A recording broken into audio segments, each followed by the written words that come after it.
Hey YouTube, Arus here, what's happening you lucky people? Today I'm going to do an Aromage deck profile. Brand new archetype, just literally released in the Clash Rebellions. I love them, they're so much fun. I don't actually think there's a physical copy of this deck on YouTube yet, so hopefully this is a world exclusive. Well, world exclusive, TCG at least. And let's go. Let's see what we can do with this. I love this deck, this is so much fun. So first of all, we've got the Aromages. So we have one copy of Aromage Bergamot. This guy is a out to towers. He is amazing. While your life points is higher than your opponent's, if a plant monster, not just an Aromage, attacks defense position monster, you inflict piercing damage to your opponent. Then once per turn, if you gain life points, it gains 1,000 attack and defense until the end of your opponent's turn.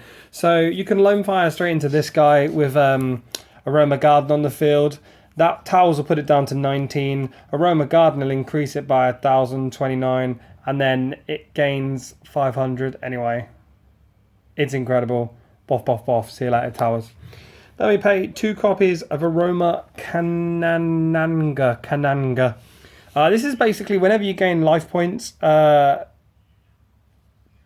does an evac for spells or traps.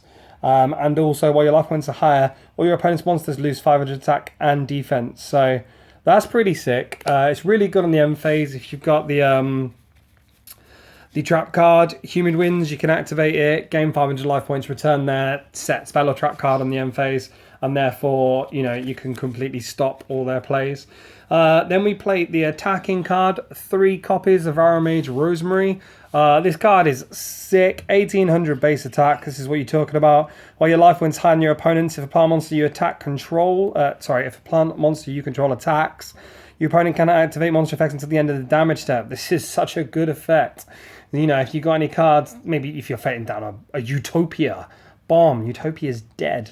Also, once per turn, if you gain life points, you can target one face-up monster and change battle position. It's really good to combo with the next card, which is your draw engine.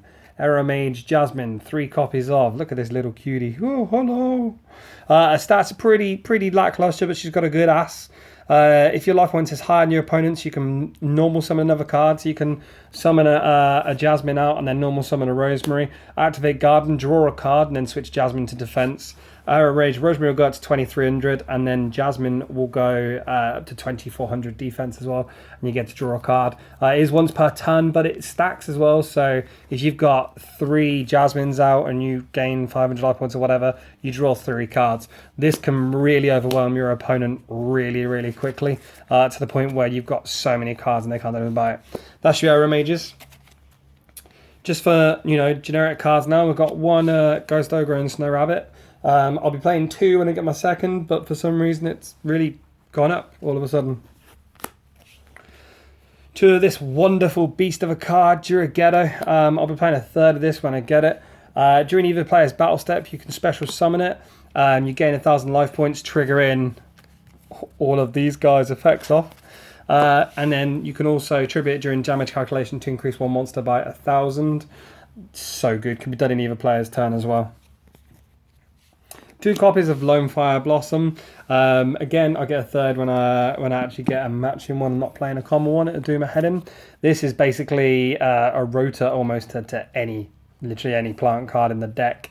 And then we play 1 of this beast, Titanio. The Lone Fire can special Titanio from the deck. 2,800 special from the deck. This is just basically out to like a Winder or a Shekanaga, you know, any big monster. 2,000. This ain't nothing to laugh at. And then it's got the secondary effect. If you control another face-up power monster, you can negate the association of spell, trap, or effects monster, attack as a card, all cards in the field, and destroy it. So that's insane. So there's 15 monsters. On for the spell cards, we have the one-offs, Soul Charge and Raigeki.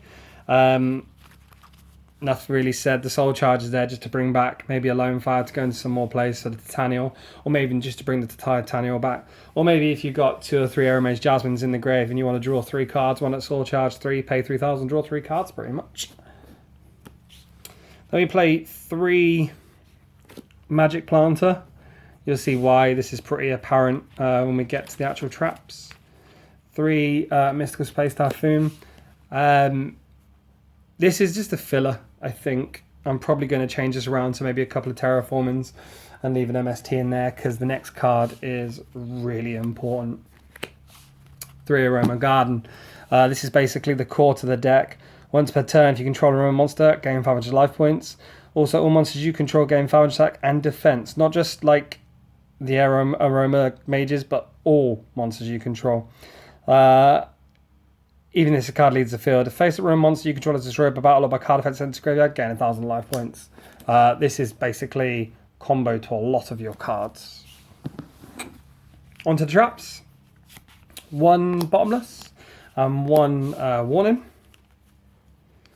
2 Draining Shields. Who would have thought this card would be useful ever again? This is amazing in combination with like Rosemary or Jasmine. If they've got 2 monsters that are attacking you and you've got a Rosemary, Draining Shield the one monster that's attacking the Rosemary and put the other into defense mode. I mean, this is superb. Absolutely superb. We have 2 lose 1 turns, anti-meta deck, so it's not really affecting your cards. It does affect Duragedo and it does affect the Lone Fire targets. Interestingly, Duragedo activates in the hand and gains 1,000 life points in the hand. So the Duragedo, you gain the life points, then it special summons, then it switches to defense. You can still tribute it to increase the monster's attack by 1,000 because obviously that's the cost and it's off the field when it resolves. Ridiculous trap cards, again in the form of Dried Winds. This is just a stupid card. If you gain life points, target one face-up monster your opponent controls, destroy it. Wow.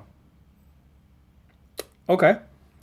If you can control and remove the monster and your life points is at least 3,000 higher, trust me, that is easy in this deck.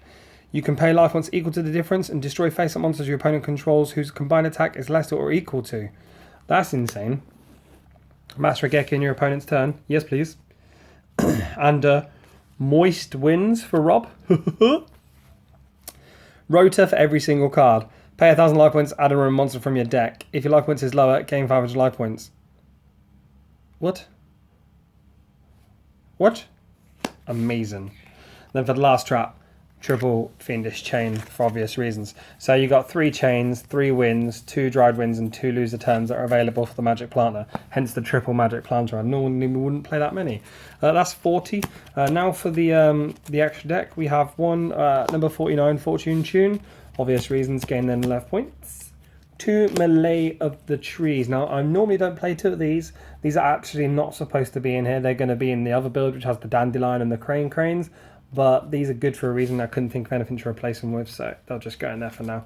Obviously, I'll be playing the Sky Chevalier Centauro when I get one. Continuing the rank 3s, Zenmaines, Levier, Acid Golem, and Alucard, all really solid rank 3s. Daiguste Phoenix for a single rank 2 until I get that Sky Knight. Then it will be a Sky Knight. And then, you know, for the standard rank 4s, we get Exciton, 101, Castel, Emerald, Diamond Direwolf, Cowboy, and Ragnar Zero. Tell me what you think of this. If you've had a play around with it on YouTube, it's a hell of a lot of fun. I absolutely love these guys. These are amazing. They're so much fun.